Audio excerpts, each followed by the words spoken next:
I watched my best friend's body jerk violently as something massive dragged him backward into the darkness of the cave, his screams cutting short with a wet, crunching sound that still wakes me up at night.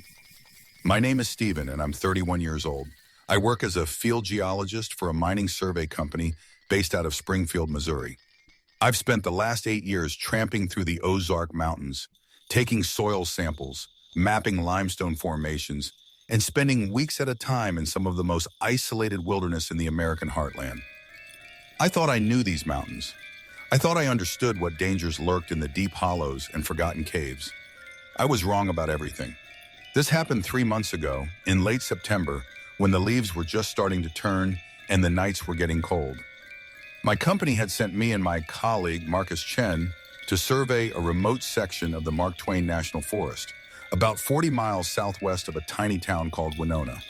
The area was so isolated that we had to hike in nearly 6 miles from where we left our truck, carrying all our gear on our backs.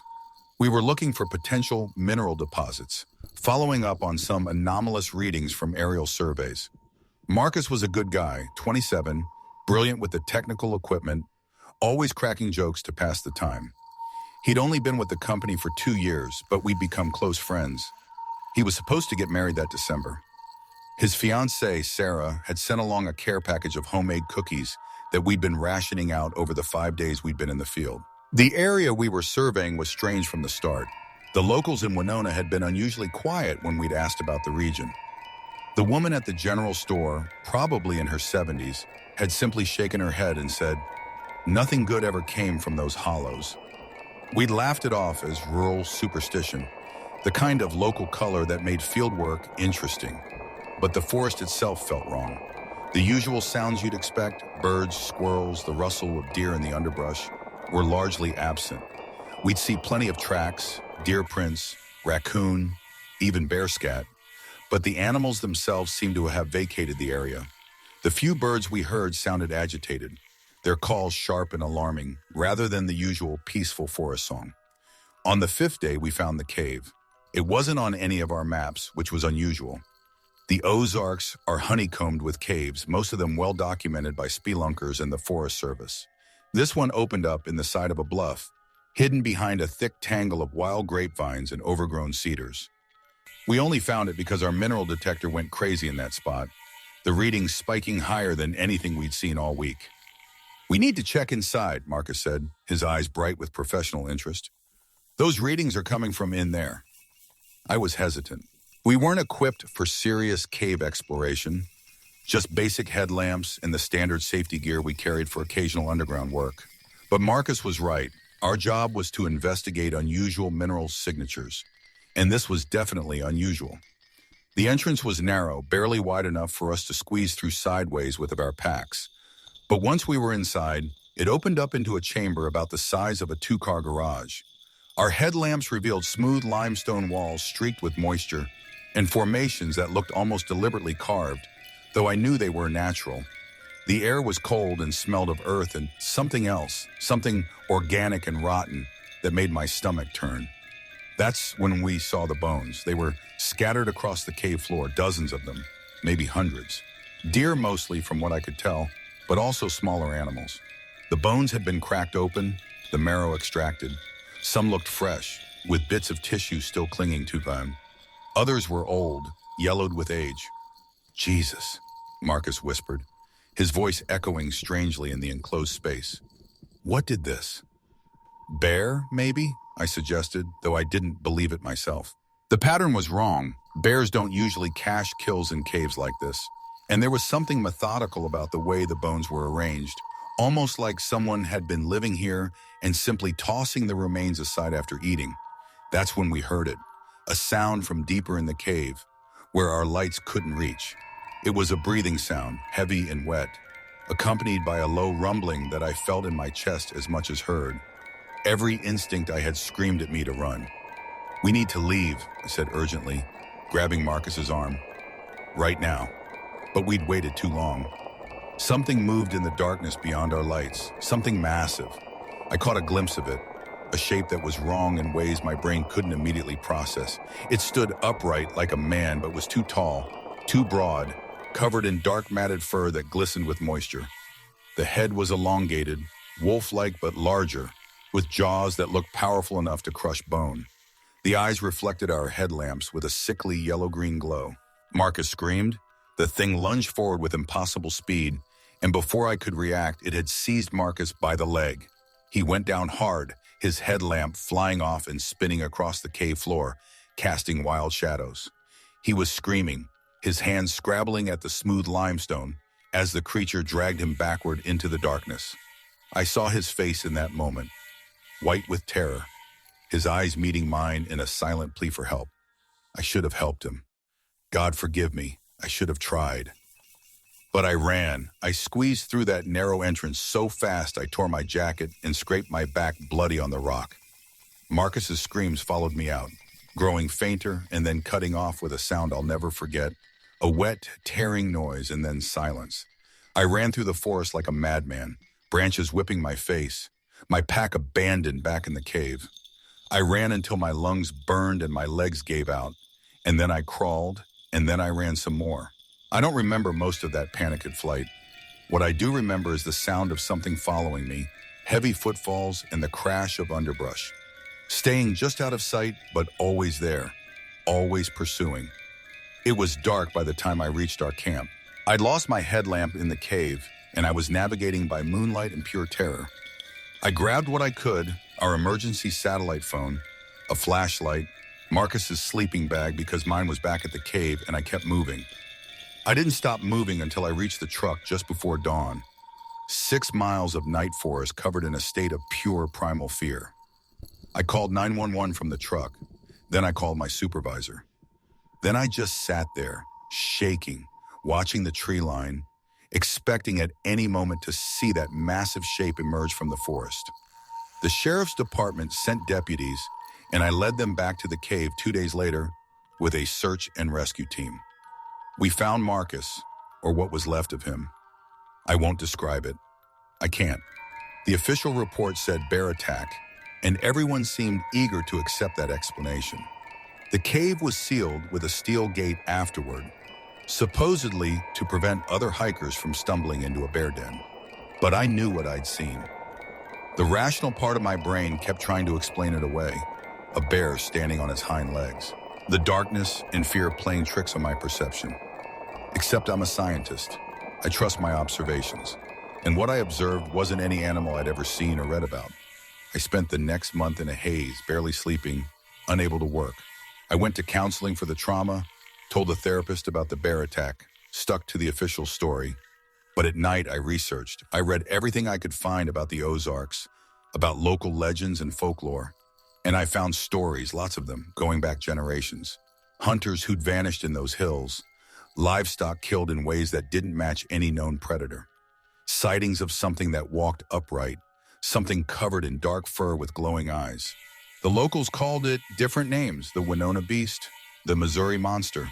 Some of the older accounts just called it the Devil Dog. But they all described the same thing, a creature that was neither man nor wolf. Something that hunted in the deep forests and killed anything that wandered into its territory. I should have left it alone. I should have quit my job, moved somewhere flat and populated, never set foot in a forest again. But I couldn't. Marcus haunted me. His face in that last moment, the terror and confusion and the silent question, why aren't you helping me? So I went back. Not to the cave, I wasn't that stupid or suicidal, but I went back to Winona, started asking questions, talking to old-timers, piecing together the history of the thing I'd seen. Most people wouldn't talk about it directly, but after buying enough coffee and showing enough persistence, I got some answers. An old man named Earl Hutchins finally told me the real story. We sat on his porch overlooking a valley where the morning mist clung to the trees, and he told me about his grandfather, who'd seen the creature back in the 1950s. It's been here longer than any of us, Earl said, his voice rough from decades of tobacco. Longer than the town, maybe longer than the Indians who were here before. Some things, they belong to the land itself. And this thing is part of these mountains like the limestone and the springs. My granddad and his brothers, they tried to hunt it once, back in '52. Took dogs and rifles up into those hills. Only one of them came back, my granddad, and he never spoke right again after that. Died 5 years later, drank himself to death trying to forget what he'd seen. Why doesn't anyone do something about it? I demanded, frustration and anger making my voice sharp. Call in the wildlife service, the park rangers, something? Earl gave me a long, pitying look. Son, you think people haven't tried? Every few years, someone gets the same idea you're having right now. Someone loses a friend or a family member, and they decide they're going to be the one to stop it. Forest gets real quiet for a while after, and we put up another missing person poster. He paused, lighting a cigarette with gnarled fingers. That thing, it's smart. Smarter than any animal has a right to be. It knows these mountains better than any man ever could. And it's patient. It can wait weeks, months if it needs to, just watching, learning your patterns. By the time you realize it's hunting you, you're already dead. I should have listened to Earl's warning. Instead, I spent the next month preparing. I bought weapons, learned to shoot properly, studied tracking and wilderness survival. I told myself I was going to document the creature, get proof, bring in experts who could deal with it properly. But really, I was planning revenge for Marcus. I went back into those mountains in early November. The first snow had fallen, coating everything in a thin white blanket that made tracking easier. I found the sealed cave and saw the marks around it. Deep gouges in the trees, tracks in the mud that were almost human-shaped but too large, tipped with claws that left parallel grooves in the bark. The creature was still there, still using the area as its hunting ground. I found kill sites, deer carcasses drained of blood and partially consumed, left hanging in tree branches 8 feet off the ground. I found places where it had marked its territory, trees shredded by claws, the bark torn away in long strips. And I found something else, a second cave, smaller than the first, with a narrow entrance concealed behind a fallen tree. I should have turned back then. Every rational thought in my head was screaming at me to leave, to get back to civilization. But I could almost hear Marcus's voice, see his face in that last moment, and I couldn't walk away. I waited until dusk, finding a position uphill from the second cave with a clear line of sight. The temperature was dropping fast, my breath steaming in the air. I'd brought a thermal scope mounted on a rifle I barely knew how to use, along with enough ammunition to fight a small war. The plan was simple. Wait for the creature to emerge, document it with the camera I'd brought, and then decide what to do next. The creature emerged just as full darkness fell. Even through the thermal scope, it was terrifying. The heat signature was all wrong, cooler than a human but hotter than the ambient temperature, concentrated around the chest and head. It stood fully upright, easily 7 feet tall, with arms that hung past its knees. The head was massive, the skull elongated, and even in thermal imaging, I could make out the shape of its jaws. It stood at the cave entrance for several minutes, completely still, and I realized with growing horror that it was sniffing the air, testing for scents. Then its head turned, slowly, deliberately, until it was looking directly at my hiding spot 100 yards away through thick forest in near complete darkness. It had known I was there the whole time. It had probably known I was in the area for hours, maybe days. Earl's words came back to me. By the time you realize it's hunting you, you're already dead. The creature dropped to all fours and moved. I've never seen anything that large move so fast. One moment it was at the cave entrance, the next it was covering ground in powerful loping bounds, closing the distance between us with terrifying speed. I fired. The rifle's report was deafening in the quiet forest, and I saw the impact, saw the creature stumble, but it didn't stop. I fired again and again, emptying the magazine in a panic, each shot hitting center mass. The creature slowed but kept coming, and I could hear it now, a sound that was part roar, part snarl, full of rage and pain. I ran, again, just like I'd run before, abandoning everything, the rifle, the camera, my pack with all my supplies. I crashed through the forest in blind panic, the sounds of pursuit right behind me. I could hear it as breathing, the snap of branches as it forced its way through obstacles that I had to scramble around. I don't know how long I ran. Time lost all meaning. At some point I fell, tumbling down a steep slope, hitting rocks and trees, my shoulder making a sickening crack as I landed at the bottom.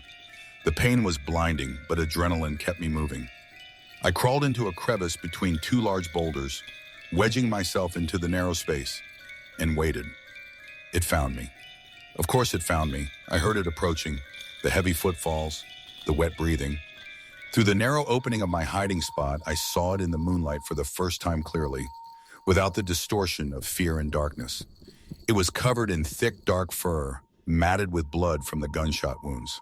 The face was wolf-like but distorted, too intelligent, too aware. The eyes, those terrible eyes, were fixed on my hiding spot. It couldn't reach me. The space was too narrow for something its size, but it tried, reaching in with arms that were too long, too powerful, claws scraping against stone inches from my face. I pressed myself back as far as I could go, feeling the cold stone against my spine, my broken shoulders screaming in agony. We stayed like that for hours. The creature would try to dig me out, then rest, then try again. It never left. It never gave up. As dawn approached, I heard it make a sound I'll never forget, a vocalization that was almost like speech, a frustrated, angry howl that spoke of intelligence and malevolence in equal measure. When full daylight came, it finally left, retreating back into the forest. I waited another hour before I dared to move, crawling out of my hiding spot on my hands and knees. My shoulder was destroyed. I learned later I'd shattered my clavicle and torn most of the muscles in my rotator cuff. But I was alive. It took me 2 days to make it out of the forest. 2 days of agony, moving only during daylight, hiding whenever I heard any sound that might be the creature. I survived on snow for water and the granola bar I found in my jacket pocket. My phone had been destroyed in the fall, so there was no calling for help. When I finally stumbled onto a Forest Service road and flagged down a truck, the driver told me I was 30 miles from where I'd entered the forest. The creature had chased me for miles, herding me deeper into its territory, playing with me like a cat with a mouse. I spent 2 weeks in the hospital. The official story was that I'd gotten lost and injured in a fall. Nobody asked too many questions. My company was just relieved I was alive, though they strongly suggested I take a different position, something office-based, away from field work. That was 3 months ago. I took the office job. I moved to St. Louis, as far from the Ozarks as I could get while staying in Missouri. I go to therapy twice a week, and I take medication to help me sleep, though it doesn't really help. Marcus's fiancée, Sarah, won't speak to me. She knows I survived when he didn't, and she's never asked, but I can see the question in her eyes. Why did you leave him? I've tried to warn people. I contacted the Forest Service, the Department of Conservation, even sent an anonymous tip to the FBI. Nothing happened. The case is closed. Bear attack. Move along. But I know the truth. I know what's living in those mountains, and I know it's still there, still hunting. Occasionally I see news reports. Hikers gone missing in the Mark Twain National Forest. Hunters who never returned home. Bodies found torn apart by wild animals. And I know what found them. The worst part is the nightmares. Every night, I'm back in that cave watching Marcus being dragged into the darkness. But in the dreams, I try to help him. I reach out, grab his hand, try to pull him back. And every time, the creature's head turns to look at me, and Marcus's face splits into a smile full of too many teeth. Why didn't you help me, Stephen? He asks in a voice that's not quite his own. Why did you run? I wake up screaming. My apartment neighbor pounds on the wall, and I sit there in the darkness, shaking, knowing that somewhere in the Ozark Mountains, that thing is still out there, still hunting, still waiting. Last week, I got a package in the mail. No return address. Inside was a single Polaroid photograph. It showed the entrance to that second cave, the one where I'd waited in ambush. And there, in the shadows just inside the cave mouth, were 2 glowing eyes staring directly at the camera. On the back, written in shaky handwriting that looked like it had been done by someone barely literate or with hands that didn't quite work right, were 3 words. See you soon. I've started sleeping with the lights on. I've put extra locks on my doors and windows. I've considered leaving Missouri entirely, maybe going to a city on the coast where there are no forests, no mountains, no dark places for things to hide. But I don't think it matters. I don't think distance will save me. I went into its territory twice. I wounded it. I saw it clearly, know what it is and where it lives. And based on those old stories Earl told me, based on what happened to his grandfather and the others who tried to hunt the creature, I'm already dead. It's just a matter of time. The thing about living in a big city, even surrounded by millions of people, is how isolated you can feel. I'm in my apartment right now, writing this on my laptop at 3 in the morning because I'm too afraid to sleep. Outside my window, 15 stories up, I can see the city lights stretching to the horizon. I should feel safe here, protected by steel and concrete and the presence of so many other people. But twice tonight, I've heard scratching sounds on my balcony. Twice, I've seen a shadow pass in front of the glass door that's too large to be a bird or a bat. And a few minutes ago, when I finally worked up the courage to look, I found deep scratches in the metal frame of the door, gouges that look like they were made by claws. It's here, in the city, 15 stories up, miles from the nearest forest, and it found me anyway. I can hear it now, moving on the balcony, testing the door. The lock is strong, but I remember how it tore through the underbrush, how it covered ground that should have been impossible. A door won't stop it. Nothing will stop it. I'm writing this because someone needs to know the truth. Someone needs to know what's in those mountains, what happens when you intrude on its territory. Maybe someone smarter than me, better equipped, better prepared, can succeed where I failed. The scratching has stopped. I don't know if that's better or worse. I can't see anything on the balcony now, just darkness and the reflection of my own terrified face in the glass. But I can feel it watching me. The same way I felt it watching from the forest, from the bone, from every shadow I've passed for the last 3 months. My hands are shaking so badly I can barely type. There's a sound now, not scratching, but a low rumbling, like the warning growl of some massive dog. It's coming from right outside the door. I can see condensation forming on the glass, like something with hot breath is standing just on the other side. I should call 911. I should scream for help. But what would I tell them? That a werewolf from the Ozark Mountains followed me to St. Louis and is now on my 15th floor balcony? They'd think I'm insane. Maybe I am insane. Maybe none of this is real. Maybe I'm still in that crevice between the boulders, dying from exposure, and this is all just a hypothermic hallucination. The door is rattling now. Something is testing it, pushing against it.